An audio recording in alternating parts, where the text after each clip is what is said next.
Muy buenos días, Panamá. Hoy es jueves 29 de febrero. Usted está viendo Next Canal 21, nos escucha por KW Continente.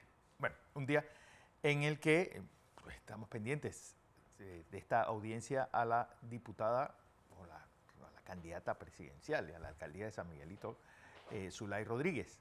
Se realizará.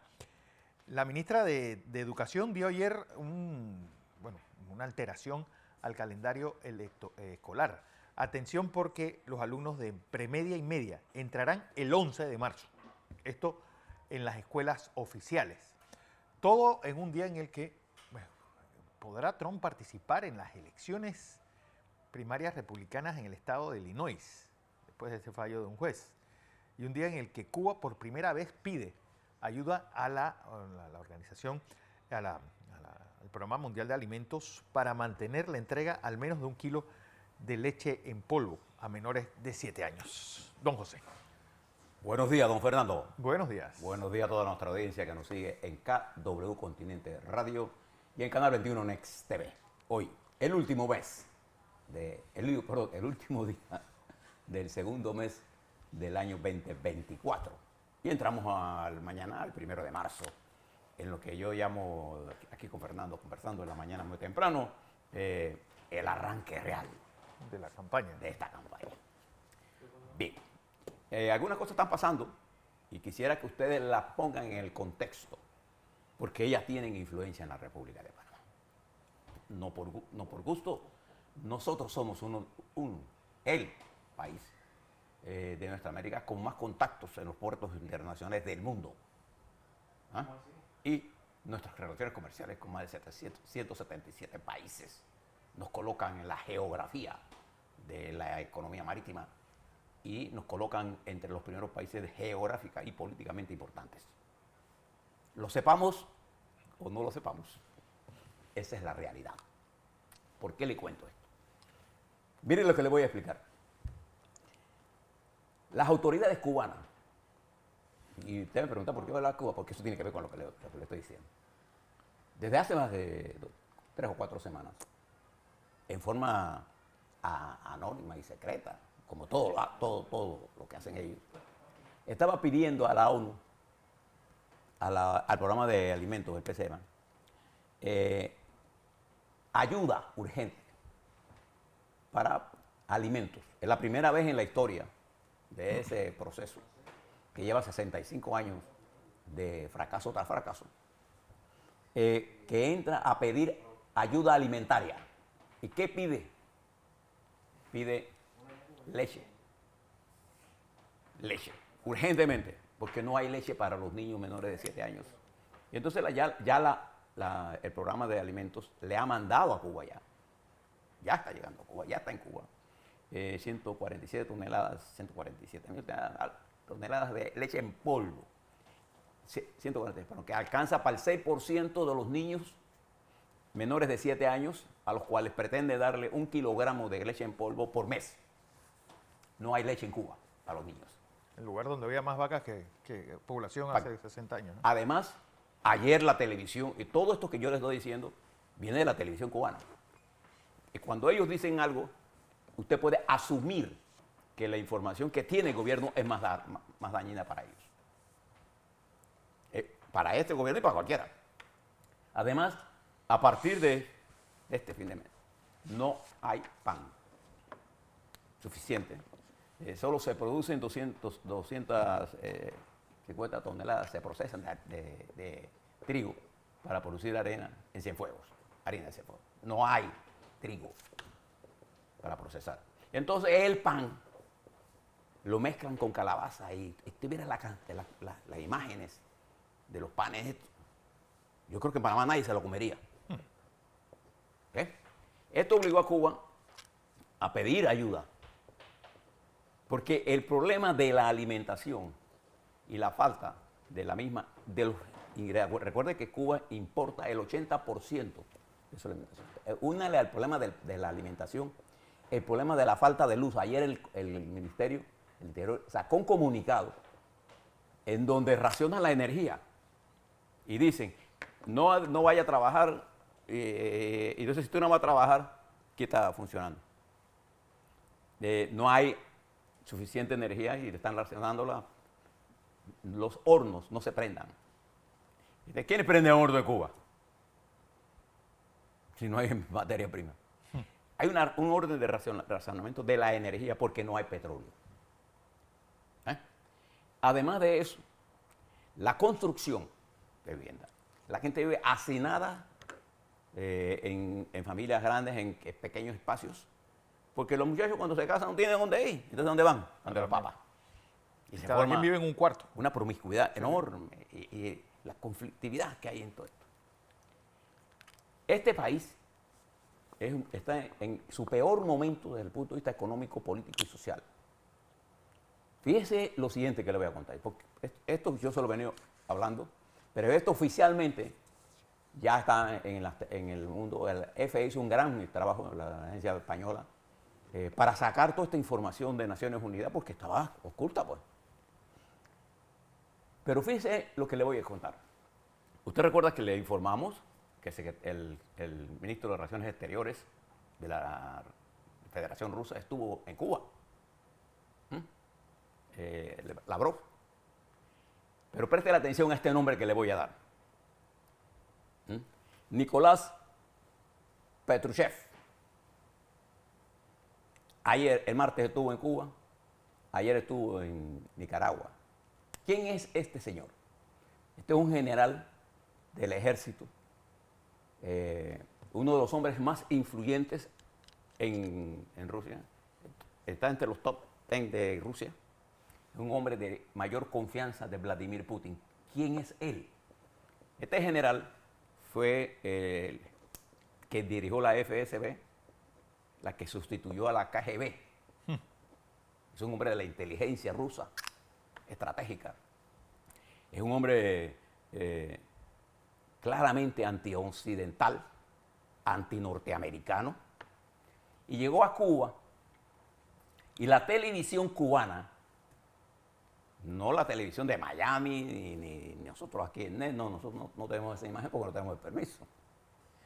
La televisión cubana pone a este caballero general, que es el jefe actual, él es el secretario del Consejo de Seguridad de Rusia, que aparece en Cuba el martes, y en la televisión hay una imagen que ella habla por sí sola. Está este señor con su delegación, Nikolai Patrushev, y está el general Raúl Castro, con los generales del Estado Mayor del Ministerio del Interior. Está Raúl Castro y hay 6 generales cubanos, todos viejos como el viento. Y en esa reunión no está el presidente de Cuba. Se estaba discutiendo la materia de seguridad. ¿Qué es lo que se estaba discutiendo ahí? No lo vamos a saber, pero lo podemos, por la información que disponemos. Recuerde que las agencias norteamericanas le dan seguimiento a estos señores donde se mueven, igual que los rusos le dan seguimiento donde se mueve el director de la CIA de Estados Unidos, o el jefe del MI6 de Inglaterra. Inglaterra, o el jefe de seguridad de Francia. Esto es un chivateo, como dicen los cubanos, permanente. Entonces, este caballero va a discutir en Cuba y hacer una evaluación real del riesgo en que se encuentra Cuba. Eso fue lo que fue a hacer. Y por eso se reunió con el Ministerio del Interior.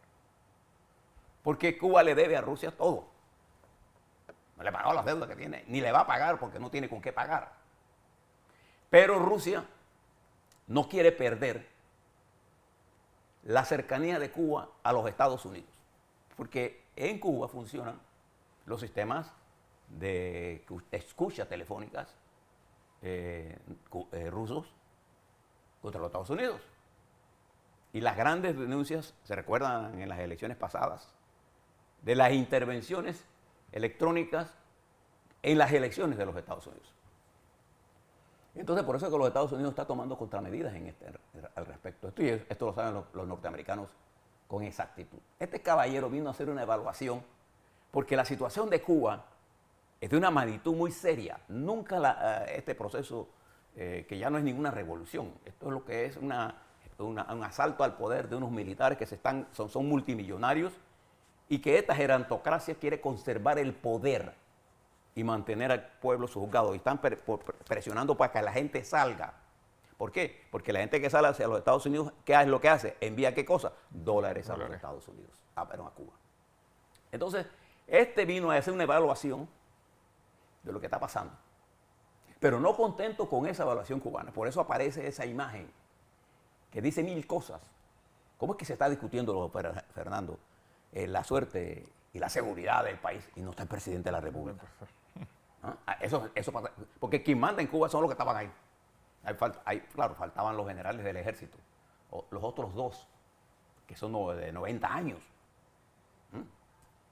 Estaba Raúl Castro. Sí. Y las protestas en Cuba, locales, se están dando a diario por la falta de alimentos. Este general se traslada a Managua y en Managua se reúne entonces con una delegación cubana, ya de otra categoría, pero a discutir la seguridad en Managua, con Bolivia y con Venezuela. ¿Qué es lo que Rusia está intentando decir a los Estados Unidos? En tu patrio yo opero. Eso es lo que le está diciendo. Y por eso que coge estos regímenes. Esta acción coincide con el endurecimiento de la línea de Maduro contra la oposición. Es decir, la instrucción es mantente en el poder, no importa lo que tengas que hacer. Pon preso a fulano, a sutano, a mengano. Eso es lo que usted está mirando en este momento. En Cuba es la base más confiable de la inteligencia rusa en territorio y la más cercana a los Estados Unidos. Igual operan organismos de inteligencia chinos. Pero Rusia se quiere asegurar del control del territorio porque realmente el poder más fuerte en América Latina no la tiene Rusia, la tiene China popular. ¿Por qué? Por su peso en la economía. Entonces, aquí hay una competencia entre Rusia y China para quién se queda con el control de Cuba. Entonces, Cuba pasa por uno de los problemas más graves de su historia. Y este general que precede a la ¿te acuerdas que por ahí pasó? Este general no se mueve acá, sino es para cosas estratégicas. No está Fernando discutiendo pendejadas. Él fue a evaluar ahí qué seguridad le ofrece a Cuba, a Rusia, la existencia de Cuba, una base de ellos acerca de lo que el señor Petrov, que es un connotado anti-norteamericano, anti-imperialista. Sí. ¿Qué seguridad? Porque Rusia tampoco es que tiene muchos recursos a meter en Cuba. Recuerda que el petróleo, Cuba es suministrada por petróleo, no por Rusia, está fundamentalmente por Venezuela. Entonces, quieren venir a guapear aquí en nuestra región. Y entonces aparece esta foto que le voy a enseñar. A ver, Fernando, aquí está. ¿Cuál? Esta fotito que está aquí. Esta es una operación, está programada. Esta es la operación que se llama, durante el ejercicio humanitario Mercurio VI, que cuenta con el apoyo de 84 miembros de la Fuerza de Tarea Bravo del Comando Sur, helicóptero de gran capacidad de carga como el CH Chinook, 4 UH-60 Black Hawk, se traslada un ejercicio ¿de dónde? En la comarca Nove Bugle. Nosotros somos, por decisión de los Estados Unidos y por decisión nuestra, parte del esquema de seguridad de los Estados Unidos de Norteamérica. Y esta operación militar se está dando en este momento en Panamá. Está como presidente Cortizo allí. Y la jefa del Comando Sur es una asidua visitante nuestra y bienvenida a nuestro país siempre. ¿Qué le quiero plantear en este momento? Hay una guerra geopolítica planteada. Porque los analistas de inteligencia económica ahora demuestran con claridad que si bien es cierto Rusia está capeando el temporal, el 65% del comercio de Rusia fuera del gas y ha bajado en Europa. Rusia no puede existir con esa realidad. Sin embargo, la República Popular China sigue siendo una potencia hegemónica en términos militares, pero en términos económicos, Rusia, sin duda alguna, es una potencia militar. Por eso que el señor Putin habla de las armas hipersónicas. Yo no sé, alguno tiene idea de la hipersónica. Una bomba de un avión hipersónico llega, cae en un país, póngase Estados Unidos, lo que sea. Cuando cae, y la explosión es cuando nos damos cuenta que cayó. Esa es la brutalidad de esas guerras. Entonces, en el avance, en el aislamiento en que se encuentra Rusia en este momento, hace esfuerzo por captar de nuestros países gente que todavía cree que en Rusia hay una revolución socialista o progresista. En Rusia lo que hay, lo he dicho 1000 veces, es un gobierno dictatorial controlado por una oligarquía financiera que ha sido castigado duramente por más de 15.000 sanciones por el mundo occidental. Mientras, observen la inteligencia del manejo de la República Popular China. Ayer les dije a ustedes que mientras este general viene a ver quiénes son los territorios que pueden salvar, el enviado chino estaba viendo cómo parar la guerra en Ucrania. Porque a China le conviene la paz. Contrasta un poco lo que está ocurriendo en el estrecho de Taiwán, en donde China está movilizando, tiene 11 barcos parados ahí y tiene aviones permanentemente. Lo que pasa es que China sabe perfectamente bien que un asalto a Taiwán, si bien es cierto, ellos ganarían en el largo plazo, le va a costar en vidas, porque el aparato militar de Taiwán es un aparato militar que le ronca el aparato, no estamos hablando, y a la tecnología que tienen, ¿no? Nunca ganaría en esa guerra. Pero China sabe el costo que tendría que pagar. Y nosotros lo debíamos saber también. Claro. Lo que le quiero advertir de esto es que esta hambruna que usted ve en Cuba, esta presencia de Nikolai Petruchev, el secretario, es más, este es uno de los hombres que se citan en Rusia como para sustituir a Vladimir Putin. Es un general, un hombre de la inteligencia, los hombres de la inteligencia. Por eso que usted escuchó a Putin decir que su candidato es Biden. Porque los hombres de inteligencia, como Putin, por ejemplo, no son dirigentes políticos. Son hombres acostumbrados a manejar con el terror. Entonces él cree que la desinformación es el arma más importante del mundo. Él no cree en las democracias. La desinformación es un elemento importante de esta guerra. Esto es lo que vino a hacer este general aquí. Asegurarse que la revolución cubana, el apoyo más importante lo tuvo siempre de Rusia. Y los rusos vienen a cobrar su factura. Este territorio es mío y queremos operar cerca, tener la oreja cerquita de los Estados Unidos. Territorialmente hablando, y eso explica la reunión de Managua. Bueno, que también Estados Unidos lo hace allá en Turquía. Claro, porque de lo mismo ocurre, bueno, en Turquía no tanto ya. Ya no tanto en Turquía, pero sí en el Mediano Oriente, en Corea todo. del Sur, Japón, las nuevas relaciones mundiales que se están dando también porque los Estados Unidos están operando dentro del territorio de ellos. Claro. ¿Ves? Entonces, lo que quiero plantearles con todo esto es que el peligro del mundo es real. Rusia viene a rofear aquí porque están rofeando allá. Y quieren impedir que en Cuba, a ver, Fernando, usted que conoce de la historia, se dé tipo de lo que pasó en Ucrania. ¿Ustedes recuerdan en Ucrania que se llevaba muy bien con Rusia?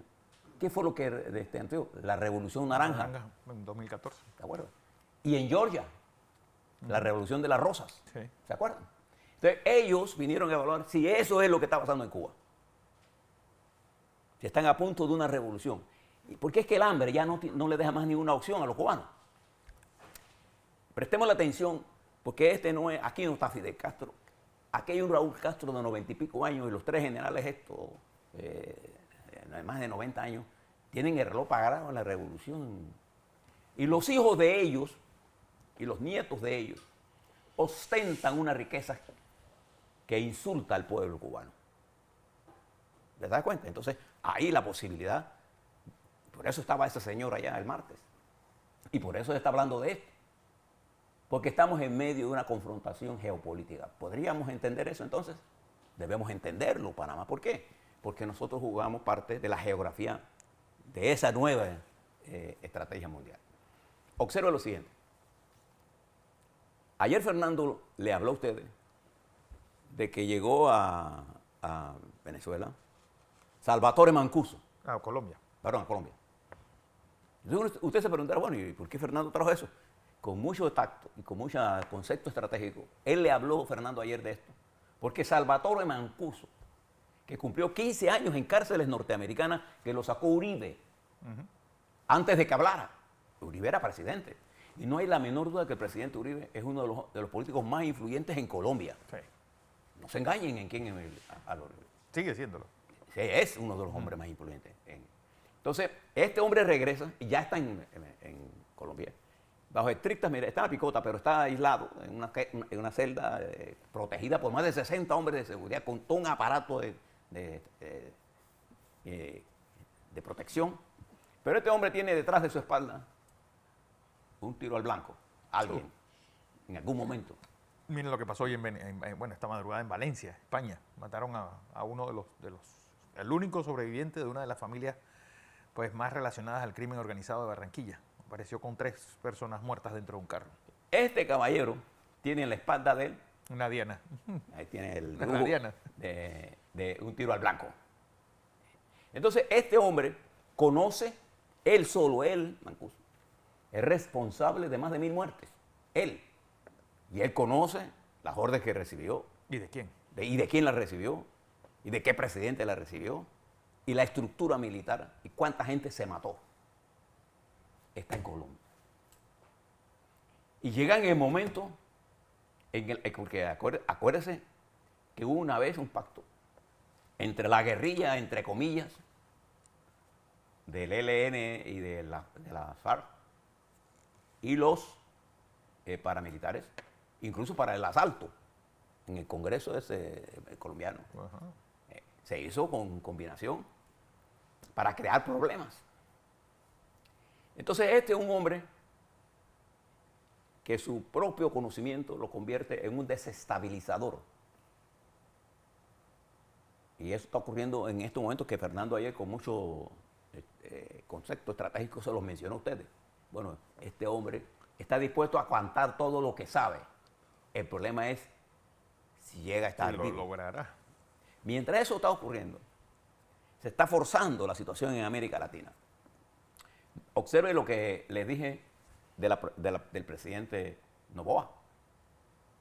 Y le recomiendo que miren esa entrevista de un joven de 36 años, de un joven hijo de un empresario, de los más poderosos, Lo más poderoso. Que fue candidato a la presidencia. que habló con un nivel de sabiduría propia de un hombre más maduro que desde la edad que tiene. Eso para que usted vea que no. Es que hay algo que nosotros los latinoamericanos debemos estar conscientes. El gran debate en este momento va a ser, ¿estamos dispuestos a ceder libertad a cambio de seguridad? Fue algo que los americanos, una decisión que los americanos hicieron hace 20 años, después del 11 de septiembre. Y nosotros estamos dispuestos a eso. Claro, y eso es lo que tenemos que valorar. Porque tú imitar el modelo Bukele, que es el que está muy en boga. Milei no tanto porque no ha hecho absolutamente nada todavía, pero bueno, lo de Bukele, es decir, tener a 70.000 personas, sacarlas de las calles y tú decir, bueno, yo prefiero que me encierren inocentes a que anden culpables por la calle, es decir, pandilleros ahí, y nosotros debemos saber si estamos dispuestos a hacer de la vista gorda con derechos humanos, con sistemas judiciales y con un montón de cosas más a cambio de seguridad. No es necesariamente hacernos de la vista gorda, es entender que la seguridad pasa por un sistema de disciplina en la que no podemos arriesgar la democracia de los demás, de la mayoría, por derechos malentendidos de unas minorías que están utilizando, por ejemplo, la migración como un elemento de conspiración contra nuestros países de desestabilización. Si usted observa esto que está pasando, por ejemplo, lo que le decía de Milei, que le intentaba decir era que Milei ha logrado plantear el problema como es. Ya. Lo que no tiene claro en Argentina es si método. él tiene la capacidad política de lograr las transformaciones que él está planteando. Pero ahí hay un problema que en desarrollo en Argentina. Igual que lo hay en Bolivia. Mientras este presidente Arce está en una reunión, ¿no?, contra el imperialismo norteamericano, las fuerzas transnacionales del crimen organizado se están tomando Bolivia, Huyendo de Ecuador.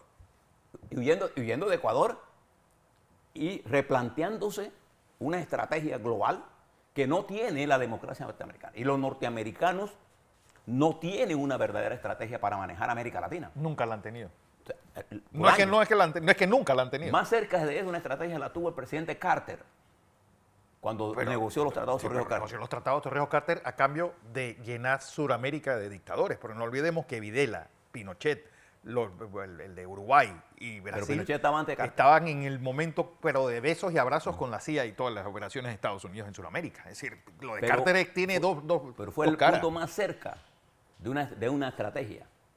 Y el presidente Kennedy. Lo más cerca, pero Estados Unidos siempre ha carecido Por estrategia, de pues, una política estratégica. ellos nunca han para entendido América Latina.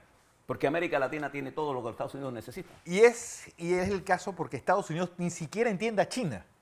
Ellos creen que China es la Unión Soviética. China no tiene nada que ver con la Unión Soviética. China no es una potencia imperialista. China es otra cosa. China se debate entre diferenciarse de Rusia, porque China tiene mayor peso en el mundo económico que lo que lejos. tuvo. Nunca la Unión Soviética lo tuvo. Nunca, ni esta Rusia de Putin la va a tener. Menos la va a tener. Entonces, las condiciones de China son diferentes, pero en el marco de todo esto que le estoy planteando, recuerde que mañana en Rusia se está desarrollando el evento del entierro de Navalny y se va a desarrollar en Rusia, en la Catedral de Marino, en el área del distrito de Marino donde vivía.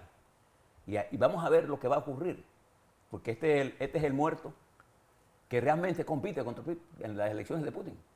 En el mundo, ¿no?, obligó a Putin a regresar el cadáver. Un miocid. Ese muerto tiene más peso. Un miocid ruso. ¿Eh? Entonces, si usted mira esta situación compleja y mira lo que está pasando en Cuba, mire lo que Petro dijo de Haití. Hey, hay que ayudar a Haití. Nosotros estamos hablando de la guerra de Ucrania y la guerra en Gaza, que es otro desastre que está haciendo Netanyahu, que está afectando la política internacional de los Estados Unidos. Por las pretensiones de Netanyahu y del gobierno ultraconservador, allí se va a generar un conflicto regional que afecta a una de las vías interoceánicas y eso pone a Panamá. Lo que le estoy hablando de todas estas cosas es porque nosotros los panameños tenemos que poner en claro cómo vamos a manejar nuestra seguridad, cómo nos vamos a manejar contra el crimen organizado, cómo vamos a fortalecer la democracia, cómo vamos a fortalecer la justicia. En fin, lo que le estoy planteando es la información que está pasando en el mundo en este momento, de suerte que usted tenga los elementos para mirar, levantar la mirada, porque este país, el nuestro, depende de su comercio, de la estabilización mundial. Para nosotros es importantísimo, y lo pongo en el orden. Para nosotros lo más importante geopolíticamente hablando es los Estados Unidos. Como fuerza política. El socio comercial más comercial importante. y económico, político y militar. El segundo socio más importante de nosotros, los dos socios más importantes de nosotros, se encuentran en Asia. China y Japón. China y Japón. Y dentro de esa región hay países importantes para nosotros, entre ellos Singapur, entre ellos Corea del Sur, que China fue. Ahora usted podrá entender por qué Cuba se fue a entender con Corea del Sur cuando Rusia se está entendiendo con Corea del Norte. El gran suministrador de armas en este momento a Putin es Corea del Norte. Por miles los misiles que están llegando a Rusia. Los drones. Los drones. Entonces, todo esto que le estoy contando es importante que usted lo tenga en la mente, porque usted tiene que preguntarse, ¿qué tiene que ver eso con Panamá? Bueno, tiene que ver mucho.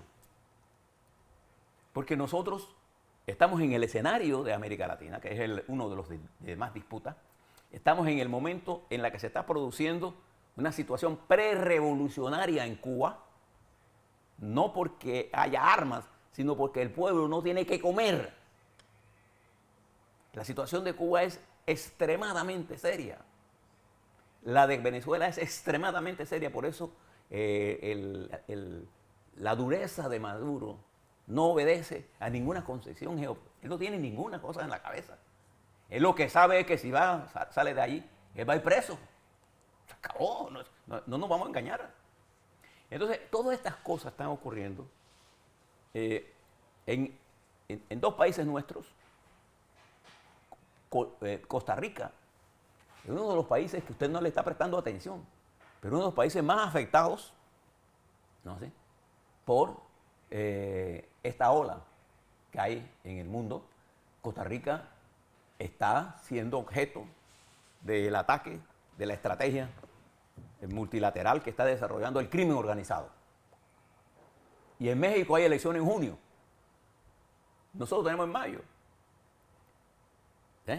Putin va en marzo. Estados Unidos en noviembre. Y los Estados Unidos van en un proceso electoral, en un deterioro. Hay una situación muy seria en los Estados Unidos. Y tenemos que entender todo eso.